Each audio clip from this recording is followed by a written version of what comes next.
Halo, kembali lagi bersama saya, Irman, mahasiswa psikologi Universitas Mercu Buana Yogyakarta. Berbeda dari sebelumnya, sekarang saya akan membahas mengenai cemas. Kalian pasti sering merasakan cemas dong. Merasa cemas merupakan hal yang normal. Namun, rasa cemas yang muncul secara sering atau berlebihan bisa jadi tanda gangguan kecemasan loh. Kondisi ini dapat mengganggu kualitas hidup penderitanya. Oleh karena itu, penting untuk mengetahui jenis, gejala, dan cara mengatasi gangguan kecemasan. Cemas adalah perasaan gugup atau gelisah. Biasanya orang akan mengalami rasa cemas ketika berhadapan dengan situasi tertentu, seperti sebelum wawancara, sebelum ujian, saat harus mengambil keputusan penting, atau bahkan ketika menunggu hasil pemeriksaan dokter. Rasa cemas merupakan reaksi alami tubuh terhadap stres yang sebenarnya bermanfaat untuk membuat kita lebih berhati-hati dan waspada. Namun, rasa cemas bisa menjadi tidak sehat jika muncul secara berlebihan, sulit dikontrol, atau sampai mengganggu aktivitas sehari-hari. Kondisi ini disebut sebagai gangguan kecemasan. Gangguan kecemasan adalah sekelompok kondisi yang memberi gambaran penting tentang kecemasan yang berlebihan, disertai respon perilaku, emosional, dan fisiologis. Individu yang mengalami gangguan kecemasan dapat memperlihatkan perilaku yang tidak lazim, seperti panik tanpa alasan, takut yang tidak beralasan terhadap objek atau kondisi kehidupan, melakukan tindakan berulang-ulang tanpa dapat dikendalikan, mengalami kembali peristiwa yang traumatik, atau rasa khawatir yang tidak dapat dijelaskan atau berlebihan. Pada kesempatan yang jarang terjadi, banyak orang memperlihatkan salah satu dari perilaku yang tidak lazim tersebut sebagai respon normal terhadap kecemasan. Gangguan kecemasan juga dapat disebabkan oleh beberapa faktor, seperti 1. Pengalaman negatif yang menyebabkan stres atau trauma psikologis. 2. Keturunan. 3. Gangguan kepribadian. 4. Efek samping obat atau zat tertentu termasuk kafein dan narkoba. 5. Penyakit tertentu seperti gangguan irama jantung dan penyakit tiroid. Ada beberapa jenis gangguan kecemasan, yaitu gangguan panik, gangguan kecemasan sosial, serta gangguan kecemasan umum atau menyeluruh, atau yang biasa disebut GAD. Berikut ini adalah gejala dan cara mengatasi gangguan kecemasan sesuai jenisnya. 1. Gangguan panik. Penderita gangguan panik akan mengalami serangan panik secara tiba-tiba dan berulang kali tanpa alasan yang jelas. Frekuensi dan tingkat keparahannya pun bervariasi. Berikut ini adalah beberapa gejala yang dapat muncul saat terjadi gangguan panik. 1. Berkeringat. 2. Palpitasi atau berdebar-debar. 3. Dada terasa sesak atau tersedak. 4. Nyeri dada. 5. Merasa seperti mengalami serangan jantung. 6. Ketakutan. 7. Gemetar. Dan 8. Merasa seperti tidak berdaya. Seseorang dengan gangguan panik merasa seperti akan diserang kapan saja dan di mana saja. Gangguan panik biasanya berlangsung kurang dari 10 menit, tetapi ada juga yang berlangsung hingga 1 jam atau lebih.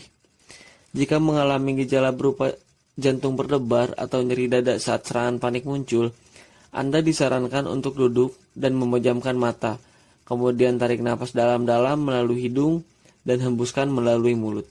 Ulangi beberapa kali hingga merasa lebih tenang. Jika cara tersebut tidak berhasil, segeralah temui dokter atau psikolog. Pengobatan yang diberikan oleh dokter untuk menangani gangguan panik dapat berupa pemberian obat-obatan pereda cemas dan psikoterapi seperti terapi perilaku kognitif. Gangguan kecemasan sosial. Gangguan kecemasan sosial atau fobia sosial merupakan rasa cemas atau takut yang luar biasa terhadap situasi sosial atau interaksi dengan orang lain, baik sebelum, sesudah, maupun selama berada dalam situasi tersebut. Orang dengan gangguan kecemasan sosial akan merasa takut untuk mengatakan atau melakukan sesuatu di depan orang lain atau di tempat umum, karena menganggap hal tersebut akan mempermalukan mereka. Beberapa gejala gangguan kecemasan sosial adalah sebagai berikut. 1. merasa takut atau enggan untuk berinteraksi dan menyapa orang lain, terutama orang yang tidak dikenal. 2. Memiliki tingkat kepercayaan diri yang rendah. 3. Menghindari bertatapan mata dengan orang lain. 4. Merasa takut dikritik atau dihakimi orang lain. 5. Merasa malu atau takut untuk berpergian keluar rumah atau berada di tempat umum.